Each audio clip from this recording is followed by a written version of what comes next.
Good morning, Riley with Chronicles of Liberty, video number 23, the 3%.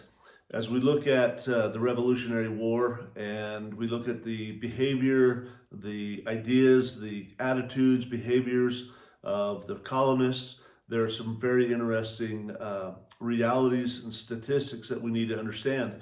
Now, historical revisionists would try to diminish this concept and change a lot of things that we understand. Wikipedia, anything on the internet, if you look up 3%er, it's all bad juju. I mean, these people are out there bashing the whole concept. But here's some really interesting statistics that I think everybody should know. During the Revolutionary War, only 3% of the people actually fought against the British. Now, 3% is this concept of many a militia movement, yeah. And the feds hate it if you're a part of the 3%, or if you have that 3 on your car with the stars around it, they label you as a domestic terrorist. Another one is only 10% of the citizens were actively supporting the 3%. Approximately 20% considered themselves to be on the side of the revolution, but they did not actively participate. Crazy enough, approximately 30%, almost a third of the people actually fought for the British during this Revolutionary War, especially near the end of it. I mean, they were really being brought in and fighting. And quite frankly, the rest of the citizens, which were pretty much the last third, were ambivalent. They didn't want any part of anything. They didn't really care. They didn't want to know that. I mean, how many people do you know that you talk to and they say, "Oh, I don't want to hear this kind of stuff"? Well, it's the same thing back then. They didn't want to be a part of it. They knew there was jeopardy, but they didn't care either way. They didn't want any conflict in their life, and they just didn't want to deal with the political issue. So, do we recognize that our liberties and freedoms we now mostly enjoy were secured by the selfless, patriotic acts of only 3% of the people, right? This is a pretty big statement. It could be argued that more were involved, but I'm trying to help understand this concept so that you understand, would I have been part of the 3% that fought in the Revolutionary War? And how many of those in the late 1700s didn't want to be bothered? Are you part of the other third? Or the other third? Were you part of the 97, right? And how many did not want to be asked to sacrifice? Was it inconvenient? Is it inconvenient for you to be involved? Is it, you better believe it was inconvenient. In too many cases, they sealed with their blood and their property and their lives what they believed. I mean, they gave it all. They gave it their last full measure. And this 3% were willing to die for the cause. They laid down the foundation of the most powerful and prosperous nation on this earth.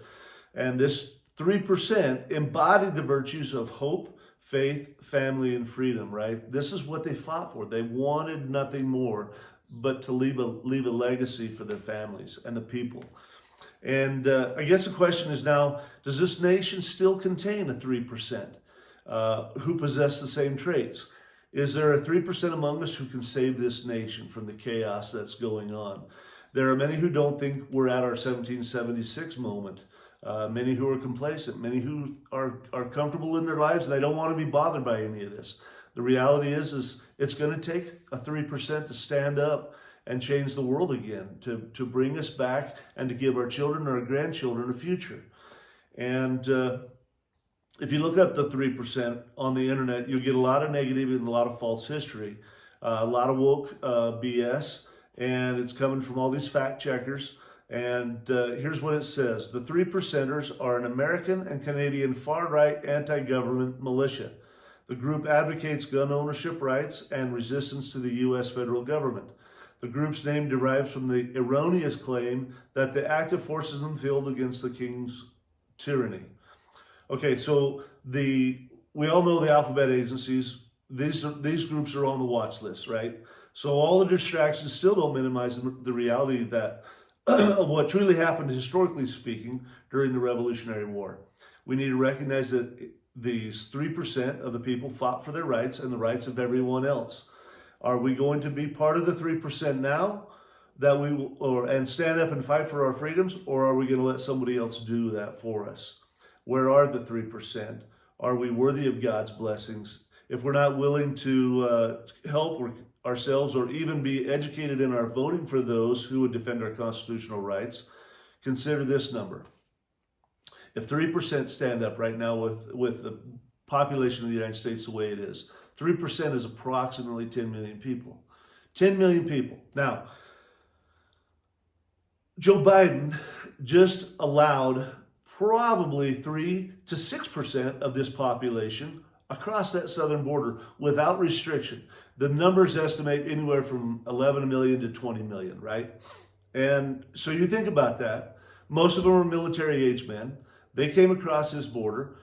We know they just got a big shipment of guns coming out of Turkey in the Florida. The Homeland Security said they didn't.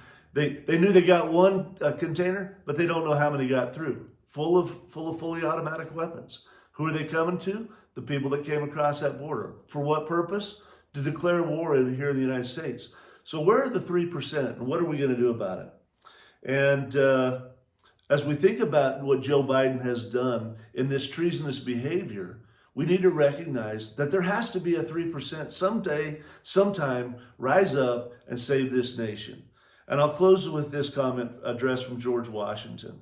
The time is now near at hand which must probably determine whether Americans are to be free men or slaves, whether they are to have any property they can call their own, whether their houses and farms are to be pillaged and destroyed, and themselves consigned to a state of wretchedness from which no human efforts will deliver them.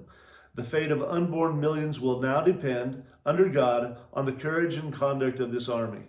Our cruel and unrelenting enemy leaves us only the choice of brave resistance, or the most abject submission. We have therefore to resolve to conquer or die. And this is what George Washington said back in 1776. And we are at our 1776 moment, people. And I know many don't want to see it that way.